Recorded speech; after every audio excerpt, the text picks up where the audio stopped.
Oui, alors Boker Tov tout le monde, et nous sommes de retour avec un cours un petit peu particulier ce matin. On va parler de la dernière génération avant que Melech HaMashiach arrive. Et oui, alors comment est-ce que ça s'appelle? Dans la Gemara, dans le Zohar HaKadosh, ça s'appelle Ikveta Demshicha. Qu'est-ce que c'est Ikveta? Ikveta vient du terme Akev. Qu'est-ce que c'est Akev? C'est le talon. Ça veut dire le bas du pied, qui est la fin du corps, le bas du corps. Comment est-ce qu'on sait que c'est le bas du corps? Parce que la tête, elle est à la tête du corps. Et le bas, c'est le pied, donc le talon, ça s'appelle Aikveta Dimshicha, donc la dernière génération avant que Melech HaMashiach arrive. Bon, si c'est comme ça, les Hachamim, ils ont dit que la dernière génération qui va mériter Melech HaMashiach, c'est la génération qui s'appelle Aikveta. Bon, Matafkitam, quel est leur rôle de cette génération? Alors il dit, en réalité, si la génération est comparée au talon et qui est le bas du corps sont les pieds. Les pieds, c'est pas très fin les pieds. Oui, les doigts, bevadaï, parce qu'il faut toucher, c'est beaucoup plus sensible. Les pieds aussi sont sensibles, mais ils ont un rôle différent. Les pieds, ils marchent beaucoup. Et puis, il marche parfois dans des endroits qui ne sont pas nécessairement très propres. Il peut marcher, par exemple, dans la pluie, il va entrer dans l'eau, il va entrer dans la boue, n'est-ce pas? Le rôle du pied n'est pas nécessairement le rôle de la tête. La tête, c'est la tête. La tête, c'est l'intelligence. La tête, c'est la pensée, n'est-ce pas? Et puis, la pensée... ça c'est sauf maaseh b'machshava techila. Avant que les pieds bougent, c'est la tête d'abord qui doit penser. Alors, ou bien, si vous voulez faire une comparaison avec les yeux, avec la vue, n'est-ce pas? Ça veut dire qu'entre la vue et les pieds, il y a une grande différence. Un tafkidam et la hapashut ve'ave bioter. Donc le rôle des pieds, il est beaucoup plus... il est beaucoup moins fin que les autres, disons, sens ou les autres organes qu'on a dans le corps. Alors, pour essayer d'expliquer ça, on va donner un exemple. Quel est l'exemple que Hachamim nous donne ici? Ils disent, par exemple, si on veut construire un immeuble 30, 40, 50 étages, aujourd'hui ça se fait facilement, plusieurs étages. Alors, qu'est-ce que ça prend? Eh bien, il faut amener... un architecte, il faut amener les ingénieurs, il faut amener ceux qui vont prendre les travaux et qui vont gérer les travaux, n'est-ce pas? Et bon, et eux ils savent qu'est-ce que c'est, qu'est-ce qu'il faut faire, quelle est la matière qu'on met, quelle est la matière qui peut prendre sur elle plus que des autres, même si c'est dans la même matière. Par exemple, on sait qu'il y a du ciment. Il y a du béton, ce qu'on appelle le béton armé, qui est beaucoup plus dur et qui est capable de prendre un poids et le volume que d'autres ciments. Il y a des ciments qui sont très fragiles, ils se cassent rapidement. Et même avec le bois, il y a du bois qui est plus dur que des autres. Et c'est pour ça qu'on dit que finalement, tout est là et on va bâtir et on va monter l'immeuble et l'immeuble est monté. Maintenant, est-ce que les gens peuvent rentrer tout de suite? Supposons qu'on a une centaine d'appartements, de condominiums à vendre, les gens ils ont acheté, ils veulent rentrer. Est-ce que quelqu'un peut mettre la chambre à coucher, peut s'installer dans la cuisine si tout est sale? Non, pas du tout. Pourquoi? Parce qu'après avoir fini des travaux tellement gros, alors il y a des taches partout, il y a de la poussière partout. Bref, il faut nettoyer. Qui c'est qui va faire ça? On amène une équipe de personnes qui sont... il y a des compagnies de nos jours qui sont spécialisées dans les travaux finis. Oui, alors travaux finis, ils viennent, ils vont faire un nettoyage impeccable, et là, les gens rentrent. Ça veut dire que sans ce nettoyage, sans cette toucher finale, on ne peut pas rentrer encore avec tout ce qu'on a investi. La même chose ici. De quoi est-ce qu'on parle? On parle de la génération, les grandes générations, les premières générations, Abraham, Isaac, Yaakov, les ingénieurs, oui. Après, on a eu l'époque des Tannaïm, Amoraïm, l'époque du Beth Amikdash, les prophètes, les rois qu'on a eus. Ça, c'est les grands ingénieurs et ceux qui ont bâti les premières générations. Oui. Bon. Alors, nous, qu'est-ce qu'on fait dans tout ça? Et vraiment, la question, c'est, nous, on n'a pas leur intelligence. N'est-ce pas que, scientifiquement, on pense, et c'est une erreur, que l'homme, il est en train d'évoluer. Regardez tout ce qu'on a développé, tout ce qu'on est en train de faire. Bon, il dit Shlomo Amelech, En kol hadash tachatam shemesh, il n'y a rien de nouveau, il n'y a rien de neuf sous le soleil. Ça veut dire quoi? Ça veut dire qu'en réalité, depuis qu'on a reçu la Torah sur le mont Sinaï, il est écrit dans les Midrashim, dans la Gemara, partout il est écrit, ça s'appelle Yeridat Hadorot. Les générations, elles se détériorent, elles perdent. Le plus qu'on s'éloigne du mont Sinaï, le plus qu'on a besoin de beaucoup plus d'explications. Par exemple, comme j'ai dit dans le cours en hébreu, ici, derrière moi, je suis dans la librairie de la synagogue, nous avons des centaines, si ce n'est pas des milliers de livres. Bon, alors maintenant, juste la section derrière moi, imaginez, c'est pour expliquer Rashi. Rashi, il a vécu à peu près 1000 ans, c'est ce qu'on appelle un des Rishonim. Ah, comment ça se fait que dans son époque à lui, ils n'avaient pas besoin de tellement de livres d'explications? Oui, Harambam aussi, c'est un des Rishonim. Combien de livres on a besoin aujourd'hui pour comprendre Rambam? La Mishnah qui est venue 1300 ans avant Rashi, oui, ou 1500 ans. Alors, la Mishnah, elle est condensée.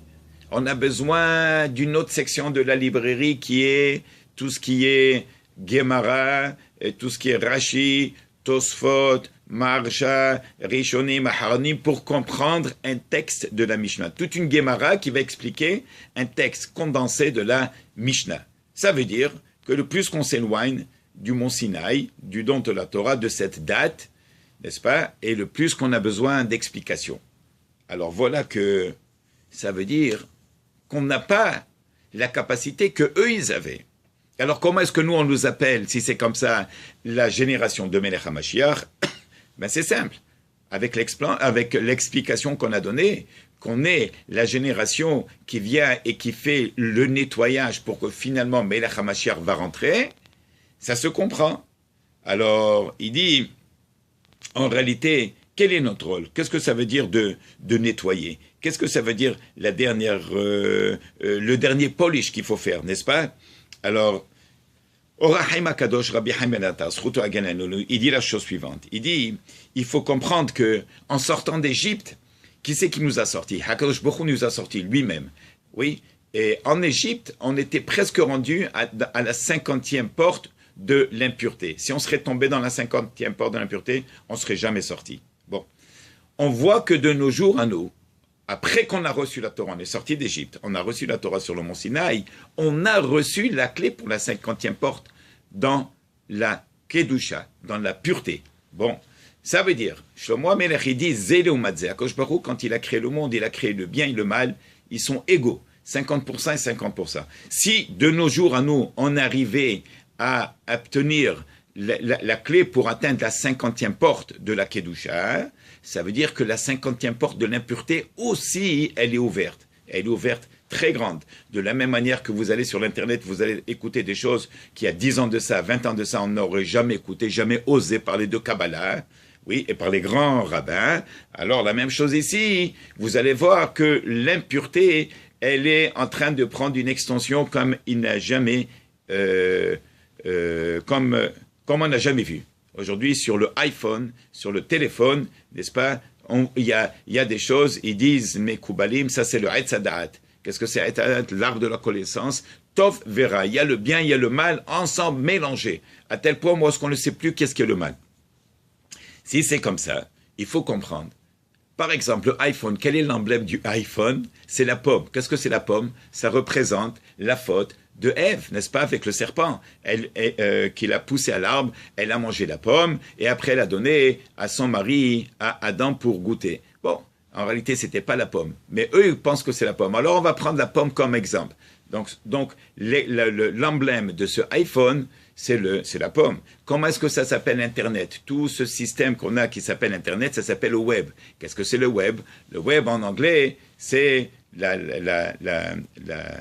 c'est ce que l'araignée, elle va tisser. Oui, l'araignée, elle tisse et elle va créer tout un piège, n'est-ce pas, que même si les mouches elles vont essayer de passer, elles vont se coincer, et là, elle a trouvé, n'est-ce pas, son souper, l'araignée. Alors, qu'est-ce que c'est? C'est une toile d'araignée. Cette toile d'araignée, n'est-ce pas, c'est un piège. C'est pour ça que ça s'appelle en anglais le web. Qu'est-ce que c'est le web?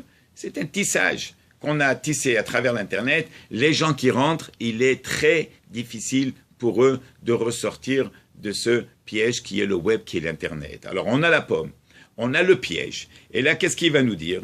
Il va nous dire, en réalité, c'est vrai que maintenant, le Zohar se dévoile, la Kabbale, il y a des cours de Torah partout, il y a 1 million de balais touchés en Eretz Israël, il y a des cours partout, il y a Baruch Hashem, il y a des synagogues partout. Mais d'un autre côté, qu'est-ce qui avance ensemble avec la Kedusha, avec la pureté, avec cette sainteté? Il y a l'impureté qui avance. Et alors il dit sur ça, le grand Rabbi Akadosh Mirojin, Sroto Agalenu, Amen, il dit dans l'Askama qu'il a donné sur Ber Agola au Maharal de Prague, il dit, ou Bergalut Acharon, dans la dernière génération qui va être dans cette génération de Mashiach, Yen Iftah Shar Hamishim Shebatuma, la 50e porte, les 2 50e portes vont s'ouvrir, de la Kedusha et de l'impureté.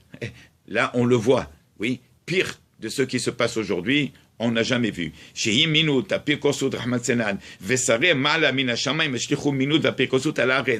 va y avoir des choses terribles qu'on va voir devant nos yeux, où est-ce qu'il n'y a plus la honte.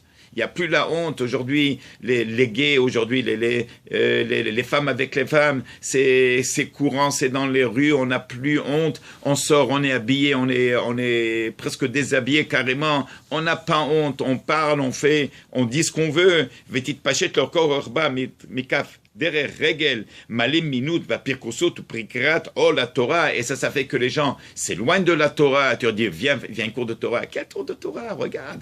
Mashiach, quel Mashiach? Regarde où est-ce qu'on est rendu aujourd'hui. Regarde la technologie, quel Mashiach? On nous a oublié, Hazve Shalom. Alors il dit, de nos jours, aujourd'hui, qu'est-ce qu'il faut? Il faut des gens qu'on n'a pas nécessairement besoin de la grande capacité mentale, n'est-ce pas, de comprendre et de rentrer dans la Torah et d'étudier, de faire les grandes études de la Torah. Aujourd'hui, les petits, ceux qui font le nettoyage, que eux-mêmes, n'est-ce pas, c'est des gens qui n'ont pas nécessairement fait des grandes études. S'ils avaient fait des grandes études, ils seraient médecins, ils seraient avocats, ils seraient ingénieurs. Mais là, qu'est-ce qu'ils font? Ils font le nettoyage. Mais ce nettoyage, c'est le plus important parce que sans ce nettoyage, on ne peut pas rentrer, on ne peut pas s'installer dans une chambre à coucher, on ne peut pas s'asseoir et manger dans la cuisine, tout est sale. Donc, et nous sommes cette génération de nettoyage. Donc nous, il dit, la moindre chose qu'on fait, un homme, rien qu'il était fini le matin, vous savez quel bruit ça fait dans le ciel. Un homme, il répond à Amen, Kaddish, Amen, sur Nibaracha, il fait la prière, il vient au Minyan, il fait un petit Shabbat, n'est-ce pas? Même s'il ne prend pas les grands cours comme les premières générations, eh bien, ça dépend de nous. Nous, on est à Ikveta, nous, on est la faim, nous, on est au bas du corps, nous, on est le Aikev, le talent, qui va finalement amener le Mashiach. Alors voilà, je vais vous laisser avec cette pensée et partager. Et Bezrat Hashem, Ezakadosh Baruch Hu, Ezaki Otanu, Eter Libenu, L'Avdo Bemet, Belvav Shalem, Amen Ki Ratzon. Alors bonne journée tout le monde et à bientôt.